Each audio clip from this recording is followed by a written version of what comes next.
இன்றே டவுன்லோட் செய்து உங்கள் ஃபேவரட் ஷோக்களை என்ஜாய் பண்ணுங்க. அக்கா, ரோகிணியும் ரேவதியும் நமக்கு முன்னாடி ஹாஸ்பிட்டல்ல இருந்து கிளம்புனாங்க. இன்னும் வீட்டுக்கு வரல. எங்க போனாங்கன்னு தெரியல. எங்க போனா என்னடி? வீட்டுக்கு வந்துதானே ஆகணும். வரட்டும், இன்னைக்கு இருக்கு அவளுக்கு. ஏ ரோகிணி, உன் புருஷனை அவமானப்படுத்தி சர்வர் வேலைக்கு போக வச்சுட்டேன். இப்போ உன் வயித்துல வளர்ற குழந்தைக்கும் நான் வைக்கிறேன்டி ஆப்பு.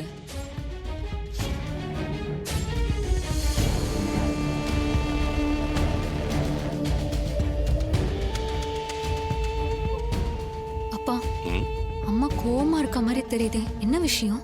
அதாம்மா எனக்கு ஒன்றும் புரியல. அவ முகத்தை பார்த்தா பயங்கர கோவத்தில் இருக்கிற மாதிரி தெரியுது. ஆனா என்ன காரணம்னு தான் ஒன்றும் புரியல.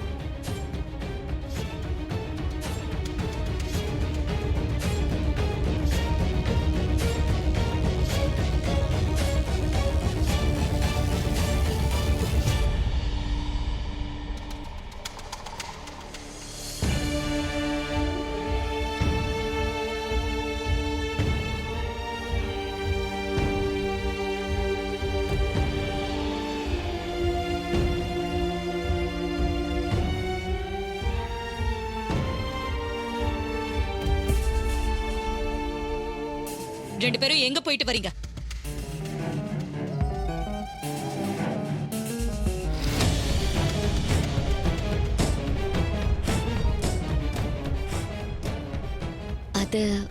அது வந்துமா ஃப்ரெண்டு வீட்டுக்கு போயிட்டு வந்தோம். ஃப்ரெண்டா? யார் ஃப்ரெண்டு வீட்டுக்கு? என் ஃப்ரெண்டு வீட்டுக்கு தான் போயிட்டு வந்தோம். உன் ஃப்ரெண்டு பேர் என்ன? ஏமா இப்படி சந்தேகமா கேக்குறீங்க? எங்க மேல நம்பிக்கை இல்லையா? உண்மையை சொன்னதானே நம்புறதுக்கு. வர வர நல்லா பொய் சொல்ல கத்துக்கிட்டேல. இல்லம்மா, உண்மையதான் சொல்றேன். ஃப்ரெண்டு வீட்டுக்கு தான் போனோம். வாய் மூடுறி. திரும்ப திரும்ப பொய் சொல்லிக்கிட்டே இருக்க. ஏய், உங்க சாயம் வெளுத்து ரொம்ப நேரம் ஆச்சு. நீங்க ஹாஸ்பிட்டல்ல இருந்து தான் வரீங்கன்னு அக்காக்கு தெரிஞ்சு போச்சு.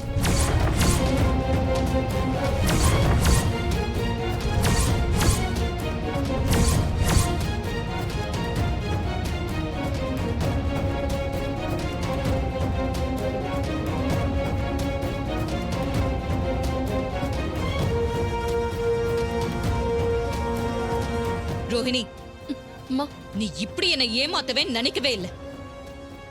அம்மா கிட்டயே நீ கர்ப்பமா இருக்கிற விஷயத்தை மறைச்சிட்டல.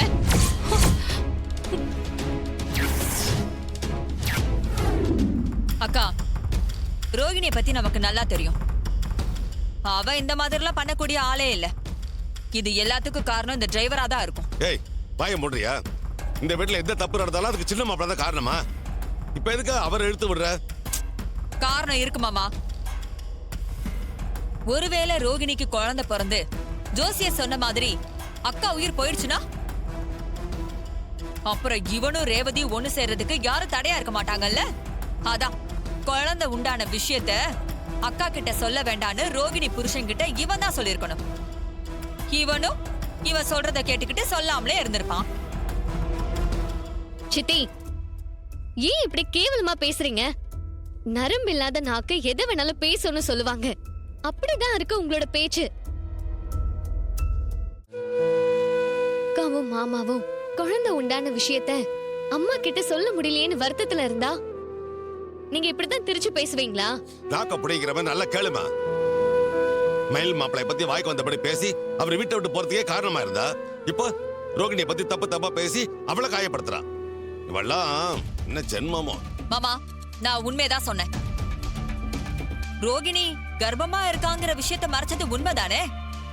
பிறக்க போற குழந்தையால இங்க யாருக்கும் எந்த ஆபத்தும் வந்துடாது. அத்தா, உங்களை யாரும் போய் சொல்லி ஏமாத்திருக்காங்க. இதெல்லாம் நம்பாதீங்க. சொல்லுங்க. என்ன மனஜோசியர், சௌக்கியமா? நான் சௌக்கியமா தான் இருக்கேன்.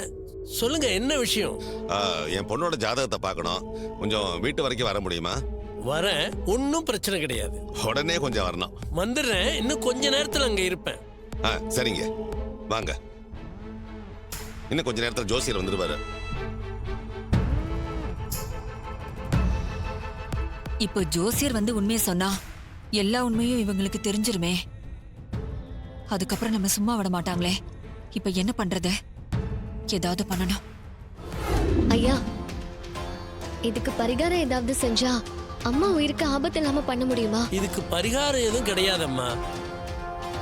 உங்க அக்காவுக்கு குழந்தை பிறக்காம இருந்தாதான் உங்க அம்மாவுக்கு ஆபத்து இல்லை. அவ்வளவுதான் என்னால சொல்ல முடியும்.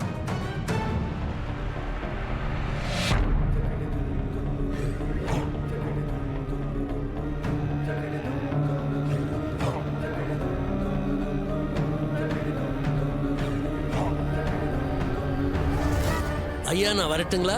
இருங்க. இந்தாங்க, வாங்க. நல்லது, வரம்மா.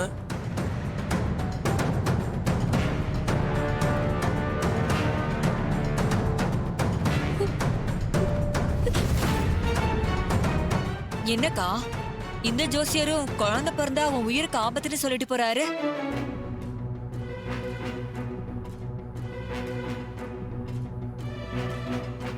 ரோகிணி, இப்போ நீதான் முடிவெடுக்கணும். அம்மா முக்கியமா இல்ல குழந்தை முக்கியமானு?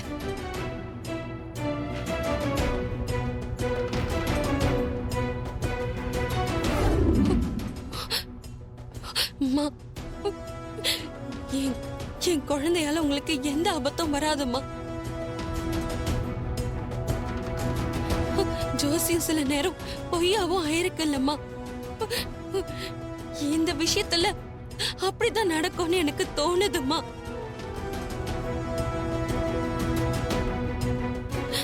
கடவுள் அருளால எனக்கு நல்லபடியா குழந்தை பிறக்கும். உங்க உயிருக்கும் எந்த ஆபத்தும் வராதுமா. ப்ளீஸ்மா, ப்ளீஸ்மா.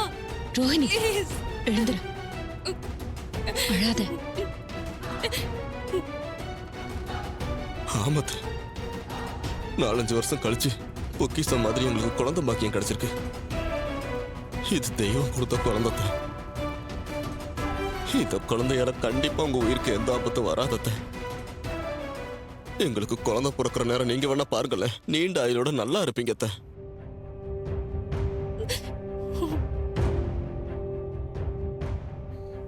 ஆமா ஈஸ்வரி, அடுத்த தலைமுறைக்கு ரோகிணி மூலமா நம்ம குடும்பத்துக்கு ஒரு வாரிசு வரப்போகுது. அதை நினைச்சு நீ சந்தோஷப்படு.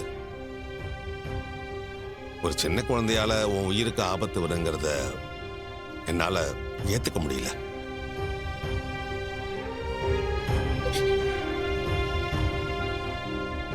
ஆமாமா, அக்கா ஒரு குழந்தைக்காக எவ்வளவு ஏங்கி இருக்கா. தெய்வாதீனமா இப்ப அவளுக்கு குழந்தை வரம் கிடைச்சிருக்கு. அந்த குழந்தை வேண்டான்னு அவ எப்படிமா முடிவெடுக்க முடியும்? அவங்க வாழ்க்கைக்கு ஆதாரமே அந்த குழந்தை தானமா. அது எப்படி அவங்களால இழக்க முடியும்?